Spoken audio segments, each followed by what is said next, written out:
This video answers 3 questions about one of the most useful numbers in personal finance. What is net worth? How do you calculate it? And why does it matter? You do not need any financial background to follow along. If you are a student or you are trying to get your finances in order, this video is perfect for you. Let's start with the definition. Net worth is a single number that measures how much wealth a person has built over time. It is defined as everything you own minus everything you owe. There are 2 pieces in that formula, and you need to understand both. The things you own that have value are called assets. Your savings, your investments, a car, a house, these add to your net worth. The money you owe to other people or companies are called liabilities. Loans, credit card balances, unpaid bills, these all subtract from your net worth. When you take the total value of your assets and subtract the total of your liabilities, the number you are left with is your net worth. Before we continue, leave a comment below what you think your net worth is. After the video, calculate it using what you've learned and let me know if you were right.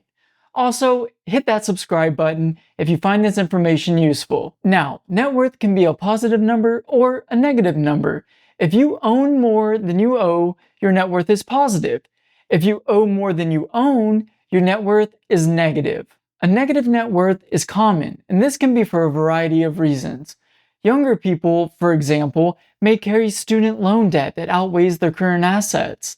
If you are here, remember, a negative net worth is a starting point, not a hole that you're trapped in forever.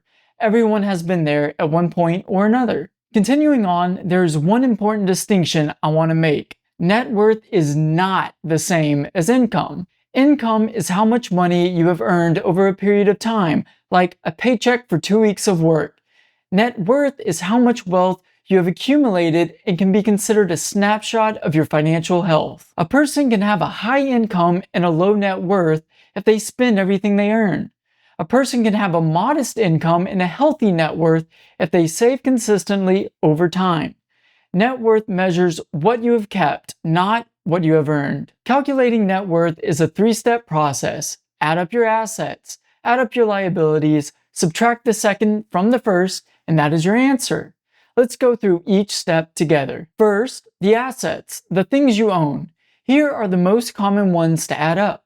Cash, money in your checking and savings account. Investments, stocks, bonds, mutual funds, or ETFs held in a brokerage account. Retirement accounts, a 401k, a Roth IRA, or a traditional IRA. This money counts even though you cannot use it until later in life because it still belongs to you. Real estate, a house, or other property you own, valued at what it is worth today. Vehicles, a car, a truck, or a motorcycle, valued at what it would sell for today. And other valuable property, items like jewelry, collectibles, or equipment that could be sold for a meaningful amount. One rule applies to every asset. Use the current market value, what the item is worth today, not what you originally paid for it. A car bought for $20,000 years ago might only be worth $11,000 now. So the number you use in the calculation would be $11,000. Next, the liabilities, the debts you owe. Here are the most common ones to add up. You have your mortgage, the remaining balance owed on a home loan. This is usually a person's largest liability. Car loans, the remaining balance owed on any vehicle loan. Student loans, the total amount still owed on education loans, federal or private. Credit card balances, any amount currently carried on a credit card. If the card is paid off in full each month, this is zero. Personal loans, money borrowed through a personal loan or owed to a family or friends. And other debts, any other money owed such as unpaid medical bills. Once you have both totals, subtract the liability total from the asset total. The result is the net worth. Now, let's go through an example to put it in action. Consider a person with the following assets. Their checking and savings total is $6,000. The retirement account balance is $12,000, and their car's current market value is $14,000. In total, their assets equal $32,000. Now, assume they have the following liabilities.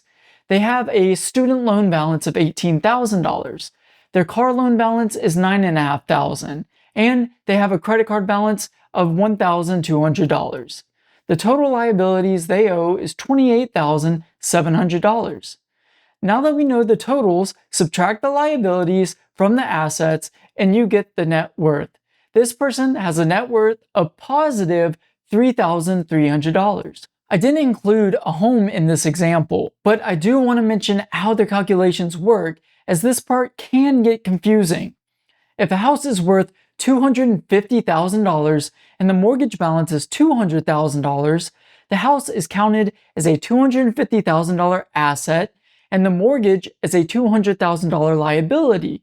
The difference of $50,000 is called home equity, and that is what adds to net worth. However, both numbers are included, never just one. So, why does net worth matter, you ask?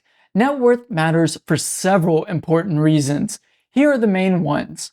First, it measures real financial progress. Income alone can be misleading. Two people earning the same salary can be in completely different financial situations depending on how much they save and how much debt they carry. Net worth cuts through that. It shows whether a person is actually building wealth over time or simply earning and spending without making any progress. Secondly, it is a great snapshot of your financial health. Lenders, such as banks, look at net worth and debt when deciding whether to approve a loan, like a mortgage. A stronger net worth generally signals greater financial stability to the banks. It is one of the single clearest indicators of overall financial health. Lastly, it shows how your decisions affect your financial progress. Every major money decision shows up in net worth. Paying off a debt raises net worth because liabilities go down. Saving money raises it because assets go up. When investments grow in value, net worth rises with them. Tracking the number over time turns invisible progress into something you can actually see and measure. Now, net worth is not meant to be high immediately. It builds gradually across decades of hard work, and the data shows this clearly. Here is how net worth typically changes with age in the United States, based on official Federal Reserve data. In your 20s, net worth is usually low and often negative because of student loans and limited time to save. This is a normal starting point for many Americans. In your 30s and 40s, net worth typically begins to climb as careers advance, debts get paid down, and savings and investings have time to grow. In your 50s and 60s, net worth generally reaches its highest point after decades of saving and investing and building home equity as people approach retirement. The pattern shown in the data is the lesson here. Wealth is built slowly and steadily over a working lifetime. A small or negative number early on is exactly what you would expect. For context, the Federal Reserve reports that the median net worth of all American households is about $192,900. Median means the middle point, where half of the households are above it and half are below. The average is far higher, above $1 million, but the average is pulled up by a small number of extremely wealthy households. So, with that being said, the median value gives a more realistic picture of typical households. So, that is net worth. Everything you own minus everything you owe. It is one number and it is simple to calculate.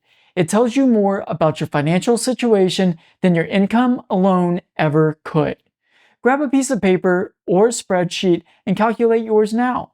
Whatever the number is, it is just a starting point, and a starting point is something you can build on. Again, if you found this video helpful in any way, please like and subscribe, and I will catch you in the next one.